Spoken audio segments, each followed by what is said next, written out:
Fala, aretes, bom dia, boa tarde, boa noite, boa madrugada. E aí, como é que vocês estão? Tudo bem? Hoje nós vamos continuar com o segundo episódio da Lei 13.344, que trata sobre o tráfico de pessoas. Mas antes de começarmos, deixe aquele like. Capítulo 5. Disposições processuais. Artigo 8º.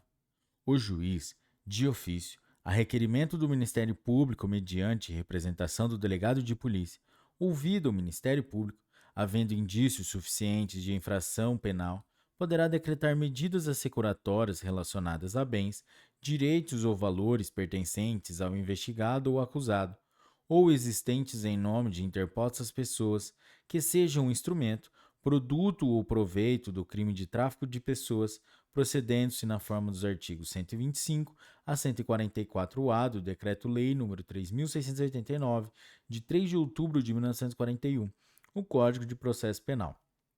Parágrafo 1º.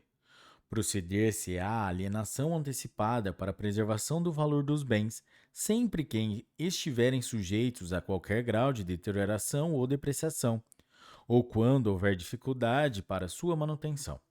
Parágrafo 2º. O juiz determinará a liberação total ou parcial dos bens, direitos e valores quando comprovada a licitude de sua origem, mantendo-se a constrição dos bens, direitos e valores necessários e suficientes à reparação dos danos e ao pagamento de prestações pecuniárias, multas e custas decorrentes da infração penal. Parágrafo 3º. Nenhum pedido de liberação será conhecido sem o comparecimento pessoal do acusado ou investigado, ou de interposta pessoa que se refere ao caput, podendo o juiz determinar a prática de atos necessários à conservação de bens, direitos ou valores, sem prejuízo do disposto no parágrafo 1º. Parágrafo 4º. Ao proferir a sentença de mérito, o juiz decidirá sobre o perdimento do produto, bem ou valor apreendido, sequestrado ou declarado indisponível. Artigo 9º. Aplica-se subsidiariamente, no que couber, o disposto na Lei 12.850, de 2 de agosto de 2013. Artigo 10. O poder público é autorizado a criar sistema de informações visando a coleta e a gestão de dados que orientem o enfrentamento ao tráfico de pessoas. Artigo 11. O Decreto-Lei 3.689, de 3 de outubro de 1941, Código de Processo Penal, passa a vigorar acrescido dos seguintes artigos: artigo 13A e 13B. Artigo 13A. Nos crimes previstos nos artigos 148, 149 e 149-A, no parágrafo 3º do artigo 158 e no artigo 159 do Decreto-Lei nº 2.848, de 7 de dezembro de 1940, o Código Penal, e no artigo 239 da Lei nº 8.069, de 13 de julho de 1990, Estatuto da Criança e do Adolescente. O membro do Ministério Público ou delegado de polícia poderá requisitar, de quaisquer órgãos do poder público ou de empresas de iniciativa privada, dados e informações cadastrais da vítima ou de suspeitos. Parágrafo único. A requisição, que será atendida no prazo de 24 horas, conterá: inciso 1, o nome da autoridade requisitante; inciso 2, o número do inquérito policial e, inciso 3, a identificação da unidade de polícia judiciária responsável pela investigação. Artigo 13b. Se necessário, a prevenção e a repressão dos crimes relacionados ao tráfico de pessoas, o membro do Ministério Público ou delegado de polícia poderão requisitar, mediante autorização judicial, as empresas prestadoras de serviço de telecomunicações ou telemática que disponibilizem imediatamente os meios técnicos adequados, como sinais, informações e outros, que permitam a localização da vítima ou dos suspeitos do delito em curso. Parágrafo 1º. Para os efeitos deste artigo, sinal significa posicionamento da estação de cobertura, setorização e intensidade de radiofrequência. Parágrafo 2º. Na hipótese de que trata o caput, o sinal, inciso 1, não permitirá acesso ao conteúdo da comunicação de qualquer natureza, que dependerá de autorização judicial, conforme disposto em lei. Inciso 2. Deverá ser fornecido pela prestadora de telefonia móvel celular por período não superior a 30 dias, renovável por uma única vez por igual período. Inciso 3. para períodos superiores àquele de que trata o inciso 2, será necessária a apresentação de ordem judicial. Parágrafo 3º. Na hipótese prevista neste artigo, o inquérito policial deverá ser instaurado no prazo máximo de 72 horas, contado do registro da respectiva ocorrência policial. Parágrafo 4º.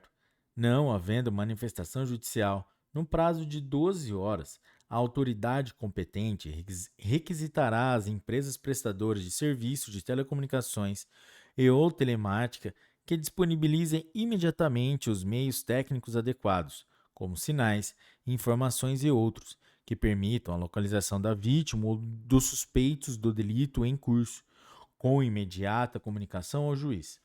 Artigo 12. O inciso 5 do artigo 83 do Decreto-Lei 2.848, de 7 de dezembro de 1940, o Código Penal, passa a vigorar com a seguinte redação. Artigo 83. Inciso 5. Cumprido mais de 2/3 da pena, nos casos de condenação por crime hediondo, prática de tortura, tráfico ilícito de entorpecentes e drogas afins, tráfico de pessoas e terrorismo, se o apenado não for reincidente específico em crimes dessa natureza. Artigo 13. O Decreto-Lei 2.848, de 7 de dezembro de 1940, o Código Penal, passa a vigorar acrescido do seguinte artigo 149-A. Tráfico de pessoas. Artigo 149-A. Agenciar, aliciar, recrutar, transportar, transferir, comprar, alojar ou acolher pessoa, mediante grave ameaça, violência, coação, fraude ou abuso, com a finalidade de: inciso 1. Remover-lhe órgãos, tecidos ou partes do corpo. Inciso 2. Submetê-la a trabalho em condições análogas à de escravo. Inciso 3. Submetê-la a qualquer tipo de servidão. Inciso 4. Adoção ilegal. Ou, inciso 5. Exploração sexual. Pena: detenção de 4 a 8 anos e multa. Parágrafo 1º. A pena é aumentada de 1/3 até a metade, se: inciso 1. O crime foi cometido por funcionário público no exercício de suas funções ou a pretexto de exercê-las. Inciso 2. O crime foi cometido contra criança, adolescente ou pessoa idosa ou com deficiência. Inciso 3. O agente se prevalecer de relações de parentesco, domésticas, de coabitação, de hospitalidade, de dependência econômica, de autoridade ou superioridade hierárquica inerente ao exercício de emprego, cargo ou função, ou, inciso 4, a vítima de tráfico de pessoas foi retirada do território nacional. Parágrafo 2º. A pena é reduzida de 1 a 2/3 se o agente for primário e não integrar organização criminosa. Capítulo 6. Das campanhas relacionadas ao enfrentamento ao tráfico de pessoas. Artigo 14. É instituído o Dia Nacional de Enfrentamento ao Tráfico de Pessoas a ser comemorado anualmente em 30 de julho. Artigo 15. Serão adotadas campanhas nacionais de enfrentamento ao tráfico de pessoas a serem divulgadas em veículos de comunicação, visando a conscientização da sociedade sobre todas as modalidades de tráfico de pessoa. Inciso 7. Disposições finais. Artigo 16. Revogam-se os artigos 231 e 231-A do Decreto-Lei nº 2.848, de 7 de dezembro de 1940, o Código Penal. Artigo 17. Esta lei entra em vigor após decorridos 45 dias de sua publicação oficial. Galera, é isso aí. Chegamos ao fim da Lei 13.344, que trata sobre o tráfico de pessoas. É isso aí. Se você curtiu esse vídeo, deixe o seu like. Bons estudos. É só o começo. Até a próxima.